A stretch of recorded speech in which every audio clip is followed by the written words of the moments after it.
Lines மீடியாவுக்கு நீங்கள் அளித்து வரும் ஆதரவுக்கு மிக்க நன்றி. தொடர்ந்து எங்களுடன் இணைந்திருங்கள். லைக் பண்ணுங்கள், சப்ஸ்கிரைப் பண்ணுங்கள், நண்பர்களுக்கு பகிருங்கள். நாம் இணைந்து பயணிப்போம். லைன்ஸ் மீடியா தமிழ் உறவுகளுக்கு வணக்கம். இன்றைய அரசியல் களம் நிகழ்ச்சிக்கு தங்களை அன்போடு வரவேற்கிறேன். வணக்கம். வணக்கம் சின்ன. பொங்கல் தமிழர்களுடைய திருநாளான பொங்கல் புதுசாக உருவாக்கியிருக்காங்க. இனிமேல் தமிழ் பொங்கல் கிடையாதான், திராவிட பொங்கல் தான் இனிமேல் வைக்க போகிறோம் அப்படின்னு சொல்லியிருக்காங்க. அது புதுசாக உருவாக்கல, அவர்கள் ஆரம்பத்தில் இருந்து அதிகமாக வெளியே தெரியுது. ஆரம்பத்தில் இருந்து 2009க்கு அப்புறம் தமிழர்கள் அலர்ட் ஆகிட்டானுங்கன்னொன்னே, டேய் என்னடா இன்னும் அலர்ட் ஆகிட்டான்னு விழிப்புணர்வு தேவர்களுக்கு அப்படின்னா அதை மடை மாற்றுறதுக்கு அது வரைக்கும் இவங்க பொங்கல் அதெல்லாம் இவர்களுக்கு கிடையாது. ஆனால் தமிழர்கள் அப்படிங்கிற ஒரு அடையாளத்தை முன்னெடுத்து தமிழ் தேசிய அரசியல் அப்படிங்கிற தீவிரமாக தேர்தல் அரசியலில் வளர ஆரம்பித்த பிறகு வெறும் இயக்க அரசியல் கிடையாது, தேர்தல் வாக்கு வங்கி அரசியலில் அது வளருது அப்படிங்கிறதும் தமிழ் தேசிய இயக்கங்களும் அந்த செயற்பாட்டில் பலரும் தமிழர் திருநாள், தமிழர் பொங்கல் அப்படின்லாம் பேச ஆரம்பிச்சோன்னா இவர்களுக்கு மாலா 16ஆம் நம்பரில் பேனை வை அப்படிங்கிற ரேஞ்சுக்கு வெறி ஏறி போய் வம்படியாக திராவிட பொங்கல், சமத்துவ பொங்கல் அப்படின்னு இப்படி அதை மாற்றுறது, வேறு விதமாக மாற்றுறது. ஏன்னா தமிழனுக்கு புத்தாண்டு இருக்கக்கூடாது, அவனுக்கு நல்லது கெட்டது இருக்கக்கூடாது, எல்லாமே தமிழ்நாடு நாள் இருக்கக்கூடாது, அதெல்லாம் இருக்கணும். இதே சங்கராந்தியை போய் திராவிட சங்கராந்தின்னு சொல்லுவியா நீ? அங்கே யுகாதியை திராவிட யுகாதின்னு சொல்லுவியா?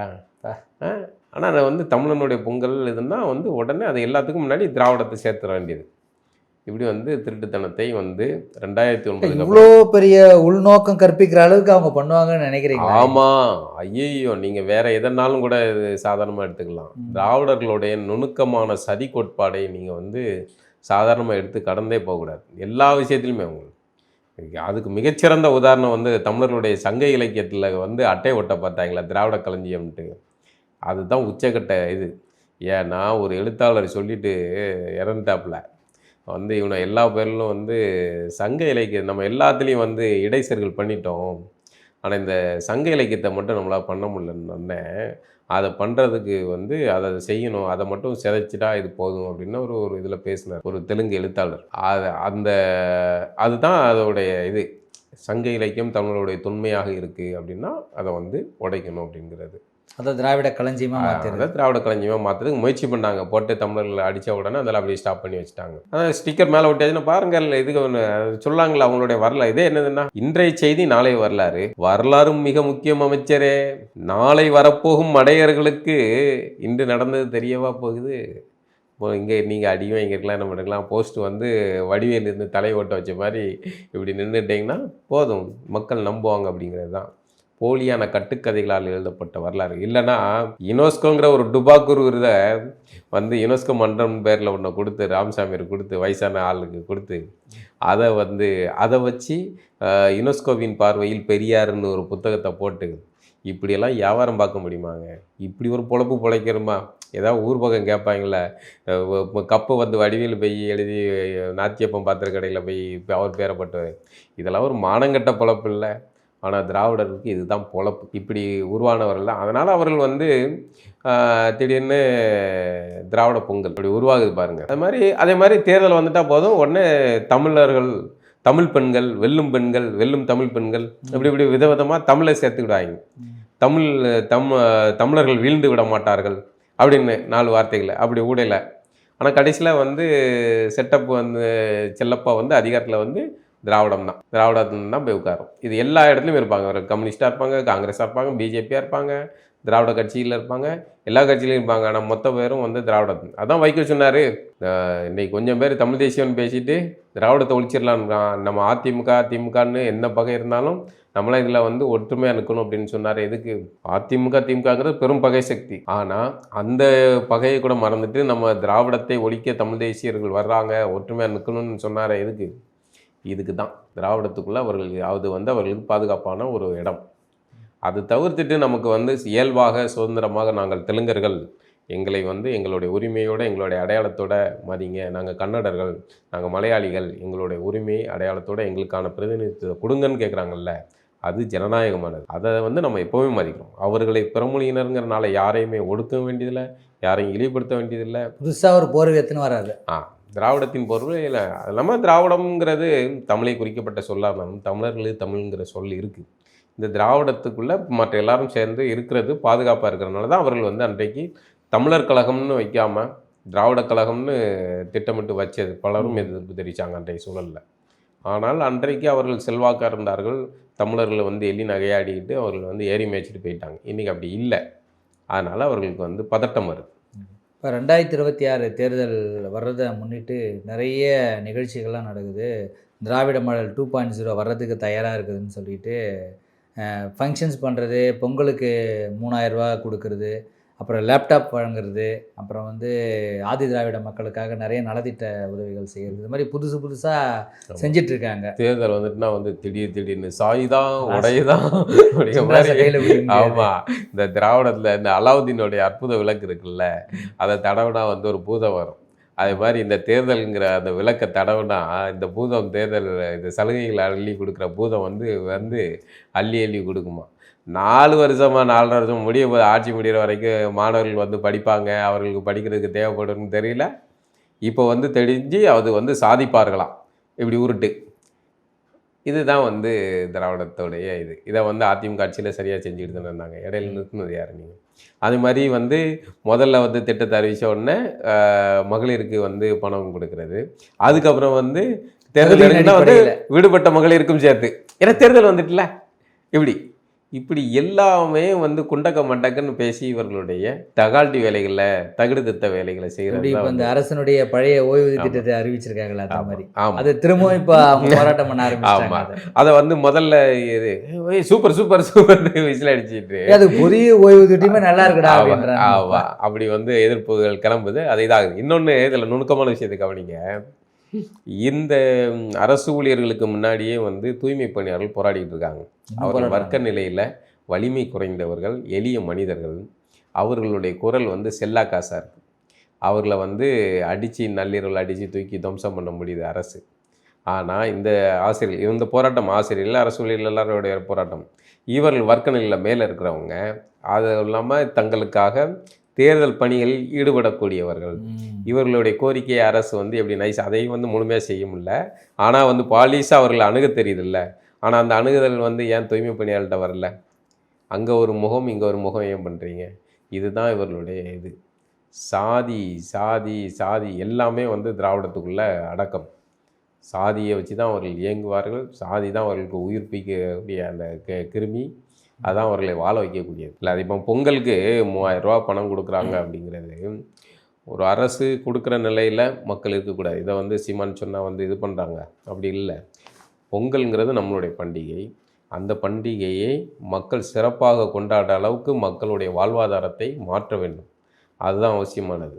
அரசு பணம் கொடுக்கும் அப்படின்னு எதிர்பார்க்குற நிலையில் ஒரு மக்களை வச்சுருக்கீங்கன்னா உங்களுடைய ஆட்சி மட்ட ரகமாக இருக்குது, கேவலமாக இருக்குதுன்னு அர்த்தம். அப்போ தேர்தல் நேரத்தில் நீங்கள் வந்து இந்த மாதிரியான சலுகைகளை கொடுத்து மக்களை வந்து செலவை பண்ணி உங்களுடைய வாக்கு வங்கிலாம் மாற்றிடலான்னு நினைக்கிறீங்க. இது ஏன் போன வருஷம் கொடுக்கல? ஏன் கொடுக்கல? தேர்தல் வந்துட்டால் மட்டும் உங்களுக்கு நிதி வந்துடுது. தேர்தல் வரலன்னா வந்து தேர்தல் ஜெயிச்ச உடனே எல்லாம் போயிடுது. தேர்தல் நெருக்கத்தில் எல்லாமே வந்து சடார்னு வர்றது எப்படி? என்னென்னா மக்களை இப்படி இன்னும் எங்களை முட்டாளாவே நினச்சிருக்கீங்க அப்படிங்கிற இதுதான் மக்கள் யோசிக்கணும். இவங்க கொடுக்குறாங்களா, வாங்கிக்காங்க, அது உங்களுடைய காசு தான், வாங்கிக்காங்க. ஆனால் வாக்களிக்கும் போது சிந்தித்து வாக்களியுங்கள். யாருக்கு கூட வாக்களிங்க, ஆனால் சிந்தித்து வாக்களிங்க. ரசிக மணலிலேயோ இல்லை வந்து இவர்கள் ஏற்கனவே உருவாக்கி வச்சுருக்கிற கற்பிதத்திலேயோ நீங்கள் வந்து வாக்களிக்காதீங்க. யோசிங்க. ஏன் இவ்வளோ டாஸ்மாக் மூடுன்னு சொன்னாங்க? ஏன் இவ்வளோ டாஸ்மாக் தொடர்ந்து நடந்துக்கிட்டு இருக்கு? ஒருத்தவங்க குடும்பத்தில் இருக்க தந்தை தலைமகன் குடும்ப தலைமகனை சரியாக வச்சுருந்த விட்டாலே அந்த குடும்பம் இருக்கும். நீ 3000 கொடுக்க வேண்டியதில்லை, 5000 கொடுக்க வேண்டியதில்லை. அவங்க குடும்பத்துக்கான பொங்கல் விழாவுக்கான வாழ்க்கை எல்லாமே பார்த்துக்கிட்டான்.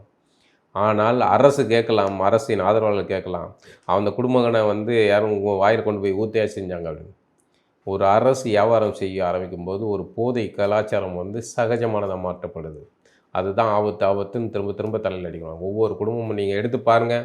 விதவையானவர்களுடைய 99% பட்டியல் எடுத்து பாருங்கள். கடந்த 10 ஆண்டுகள் அல்லது ஒரு 15 ஆண்டுகளில் பாருங்கள். எல்லாம் வந்து குடியால் இறந்த குடும்பமாக இருக்கும். அவர்கள் அப்படி கொண்டு விட்டு அதுக்கப்புறம் நீங்கள் 1000 ரூபா மாதம் கொடுத்து என்ன சார் பிரயோஜனம்? இது உருப்படுறதுக்கான வழி கிடையாது. இப்போ வரும் பொங்கலை முன்னிட்டு ஜனநாயகன், பராசக்தி 2 படங்களும் வருது. அதுக்கு 2 பேர் எதிர்மறையான விமர்சனம் வந்து 2 பேரும் ட்ரெய்லர் பார்த்துருப்பீங்க. இந்த 2 படத்தையும் பொங்கலுக்கு வரவேற்கிறத நீங்கள் எப்படி பார்க்குறீங்க? என்ன இதில் ரெண்டுலேயுமே வந்து என்னென்னா, ஒன்று நீங்கள் சொன்னது தான், ம். ஒன்று தெலுங்கு ரீமேக்கு, இன்னொன்று இன்னொன்று வந்து தெலுங்கர்கள் மேக்கு. தெலுங்கர்கள் மேக்கு அப்படிங்கிற மாதிரி வருது. எவ்வளோ நுட்பமாக இருக்குது, புதுசாக இருக்கு அது பார்க்குறது. எப்படி இருந்து பார்த்தாலும் இது நிறைய பேர் பார்ப்பாங்க என்னன்னு தெரியல. ஒன்று தெலுங்கு படத்தையே ரீமேக் பண்ணுறாங்க, இன்னொன்று தெலுங்கர்களாக சேர்ந்து மேக் பண்ணி கொடுக்குறாங்க. மேக் பண்ணி கொடுக்குறாங்க. அதில் வந்து தமிழர் போராடுற தமிழர்களுடைய இது இந்தி திணிப்புக்கு எதிராக போராடி சேர்த்தவன் தமிழன் பலரும் இருந்திருப்பாங்க. அந்த சமயத்தில் கலந்துக்கிட்டால் பல பிரபலியனும் இருந்திருப்பாங்க. ஆனால் போராட்டம் தமிழர்களுடையது, தமிழ் மொழியுடையது, இந்தி திணிப்புக்கு எதிரானது. அதில் கொண்டு போய் நைஸாக வந்து தெலுங்கு வாழ்குன்னு சொல்கிறாங்க பாருங்கள். இப்படி வந்து ஒரு வரலாறாக எடுக்கணும், அல்லது நீங்கள் வந்து இடைச்சர்களாக புனைவாக எடுக்கிறீங்க அப்படின்னு. நாளைக்கு ஒரு 10-15 வருஷத்துக்கு அப்புறம் வந்து இதுதான் வர மொழி போராட்டங்கள் என்னன்னு கேட்டால் அந்த படத்தை தூக்கி காட்டிட வேண்டியது. தெலுங்கர்கள் தான் வந்து இது பண்ணாங்க அப்படின்ட்டு. இவர்களுடைய போராட்டம் தமிழர்களுடைய அதில் வந்து காளிகள்னு ஒரு வார்த்தை வரும் அந்த ட்ரெய்லரில், பராசக்தி ட்ரெய்லரில். அந்த காளிகள்ங்கிற வார்த்தையை சொன்னது யாருன்னா ராமசாமியார். இன்றைக்கி சீமான் அவர்கள் பொடிமாஸ் பண்ணுறாரு, அந்த ராமசாமியார் தான் வந்து காளிப்பள்ளியில் சுட்டு கொள்ளுங்கன்னு சொன்னார். தமிழர்களுடைய போராட்டத்தை வந்து கொஞ்சம் இது பண்ணி வன்மமாக எதிர்த்தவர்கள். ராமசாமியார் இந்தி பள்ளி கூட நடத்தினவர். இப்படி இருந்துட்டு போராட்டம், தமிழர்களுடைய போராட்டம், மாணவர்களுடைய போராட்டம் வெற்றி அடையுதுன்னொன்னே டகால்னு வந்து உள்ள சேர்ந்து ஆட்சி அதிகாரத்தை பிடிச்சிட்டாங்க. பிடிச்ச உடனே செஞ்ச வேலை வந்து மாணவர்களை ஓரமாயிரு தம்பி அப்படின்னு மாணவர்களை ஓரங்கட்டி வச்சாங்க.